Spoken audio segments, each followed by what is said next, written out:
Hey y'all. So I'm not going to keep this video too long. And we will get to the topic in a second, but so there was a heat wave here, right? Earlier in the week, and it was just unrelenting. So I developed rashes on both my arms, and so I thought, probably heat rash. But it looked worse than a heat rash, and it itched worse. It was itchy, worse than a heat rash, and it just looked different. And so something told me when I went to the store, something told me, you know what, go over there and talk to the pharmacist. Well, um, I showed him my arm, and it's on both arms. I showed him, and I said, I have what I think is a heat rash. He said, without missing a beat, he goes, that's not heat rash, that's poison ivy. What? He said, that's poison ivy.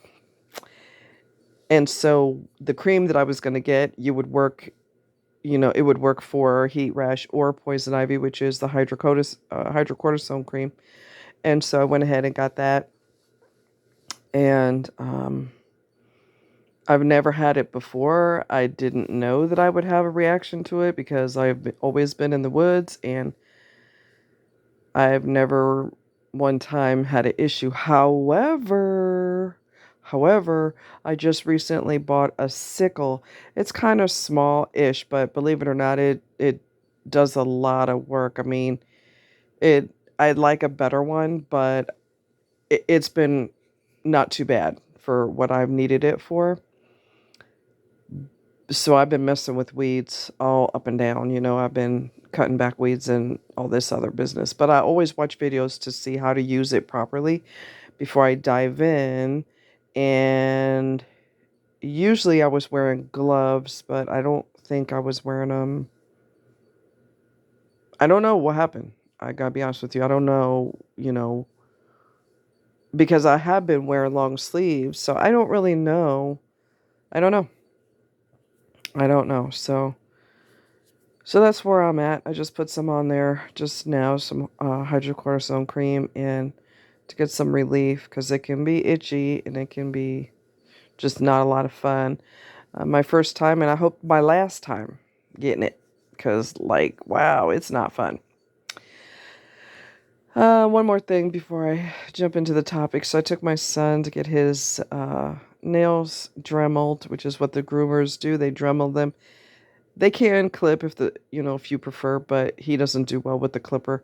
But he doesn't do well with the Dremel either. And today he basically acted like he was dying. He screamed at the top of his lungs, and other people in the store were like, "Is that dog okay?" Because he's very dramatic. He's always been like that. He's always been verbal since he was a teeny little fluff ball. He will scream at the top of his lungs if he don't like something. And today was no exception to that rule. So I picked up some stuff that it calms them, and I will give it to him an hour before his next visit and hope to God that he's not nearly as crazy as he was today. All right, so there's two times in particular three times that I can think of off the top of my head where you are in a very dangerous position with a person who is toxic. And these are the three occasions, okay? When a woman gets pregnant, the abuse can get worse and does get worse. When you leave him, or you've already left them, as in left them or got a divorce from them, they feel humiliated. They feel they are the ones to terminate the relationship. You are not permitted to make that decision, and they feel embarrassed and their ego is hurt, and you're going to pay for that. Some people, unfortunately, have paid with their lives. So you have to know how to read these people in the beginning. I've talked about this in a video a long time ago where You need to learn how to read body language and look at the eye contact when you're on dates with these people. Do they have eye contact? Do they have a lack of eye contact? Are they fidgety? Are they attentive only? Do they appear to be attentive only when they're talking to you, but when you talk to them, they're kind of looking around the room? I mean, there's always subtle little nonverbals that you need to pay close attention to. And then people who are the opposite, they're super duper duper charming. I don't trust people like that. Okay. Hey, how are ya? Yeah, no. No, mm-mm, mm-mm. Nope. I'm not saying the person's toxic, but I am saying watch yourself and be careful because that could be an act. Maybe that's them, maybe it's an act. You won't know unless you observe through time. And then an individual that I used to know has the total opposite of the mega charmer. They're almost like a corpse. No real energy coming from them. No real excitement about anything. Hardly ever smiles or laughs. We'll do it occasionally. A laugh, like a kind of a. That's the extent of what you're going to get. It's kind of like the person is a corpse or a statue. Either extreme is not normal. Okay? Either extreme is not normal. What about right in the middle, where you're not over the top, but you're friendly and engaging, and you don't sit there like a damn statue, but you don't do flips in the air just because you saw someone and want to say hello to them. So let's have a balance. Let's not have one extreme or the other. Okay? Um,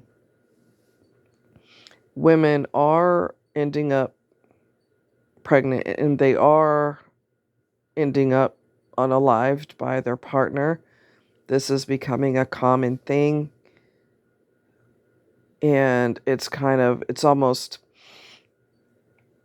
I don't want to say routine, but it's not good. It's just not good. Okay? Not good at all. So be careful. Follow your instincts. You know, you have a built in alarm system, especially for women. I don't think men have the intuition the way women do. However, you've got female friends. And believe me, if you're tight with your female friends and they don't like the person you're with, or other friends of yours don't like the person you're with, honey, they're going to tell you, watch your back. I don't really care for that person. And don't be getting mad at them because, like I said, they can see things that you can't see. All right? They can sense things that you maybe cannot pick up on.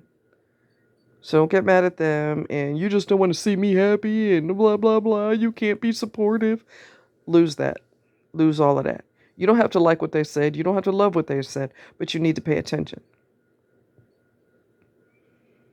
Because as I told you before, people didn't listen to that. They received those warnings from people close to them and they didn't listen and they paid the ultimate price with their life. So you need to, pay close attention to what they're saying. And it's better to get rid of them in the beginning before you develop feelings for them than longer down the line where you've got feelings involved. You let them get away with a lot more. You're planning a future. Nope, nix all that. Nix that. Take your sweet time. Don't rush into anything. And make sure that you follow what your gut is telling you, what your instincts are telling you, what your friends and family are telling you. Watch the person's body language. If I remember I went on a date with someone once and it was the first and last date. Okay, let's get that straight. I said something to him. I don't remember what it was, but he did a very subtle eye roll. It was super subtle, but baby, I caught it. I'm like, oh, I thought to myself, okay, that's cool. So I made up my mind I wasn't going out with him anymore. Just not going to do it. That's not. People usually try to put their best foot forward. Okay. Oh, excuse me. They don't want to be a horse's ass, and risk the person blocking them right out the gate. As soon as the date's over, you're blocked. You know what I mean? People don't want to do. If they're a good person, they want you to see the best in them. They don't want you going, oh, yeah, no. So that same individual, this is crazy, right? That same individual, this was years ago. I do believe he's a narcissist also. It talks about his ex-wife like a dog. Ain't nobody trying to hear all that. If you ain't over it, you need to go to therapy before you start dating. Ain't nobody trying to hear all that, all right? She's a terrible person. She's a terrible person. Just so glad to be rid of her. You're not rid of her. You put her in your backpack and carry her everywhere because you can't get over it. So, yeah, you got no business dating in the first place. It's just ridiculous. Ain't nobody trying to hear all that. And plus, they're constantly pointing fingers at other people when they really need to be looking in the mirror. Okay, projection. Okay. But he was really, he was into ice skating, right? And he goes, this is what he said, which is ridiculous, right? I had already made up my mind I wasn't going out with him again, obviously. But he said, I want to, I want us to go out again. It's not going to be a date or anything like that. But do you want to go ice or roller skating? And I said, no, I don't. I'm going to tell you the reason why he wanted to go roller skating, because he thinks he's excellent at it. And maybe he is, maybe he's not. I don't know. I don't care because I wasn't interested. I don't want to see you again. I didn't like seeing you the first time. Anyway, he wanted to show off. So if his ego told him that I'm into him, he's like, oh, okay, cool. I'll let her, sit back and watch how cool I am zipping around in the rink. And I'm like, yeah, no. He just wanted to show off. So, no, Gotta find another audience because it won't be me. So anyway, be careful, follow your instincts, listen to what people are telling you, and, you know, just watch your back. We have so many challenges nowadays that we haven't had to this extreme before. And again, like I said before, you do not want a ball and chain around your neck. That is the last thing, the very last thing that you need to make your life more complicated. No, thank you. And forget about it. And no. So anyway. Oh, I gotta tell y'all something else about my sickle. It's not that big. I wish it was bigger, but whatever. Anyway, so like I said, I watched videos before I used it, right? So I know what the heck I'm doing. However, I was outside with it, doing my thing, which is a little addictive. You start cutting back these weeds and you could just go on a roll. And I did. I was just on a freaking roll. Well, at one point, and I keep it sharp, so obviously it works better, Well, I had a bug on my leg. And I forgot that I had the sickle in my hand. And so I swiped.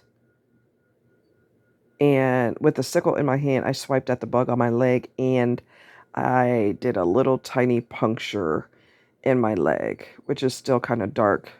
Even now, it's dark. That hurt so much. Oh my God. As each day went on, it hurt so much. I don't know if there was a nerve in that path where I did that teeny little hole, but yeah, if there's a bug on you, drop the sickle and then you could swipe it all day. That was a painful lesson. Yeah. Anyway, much love, you guys. Take care. Bye.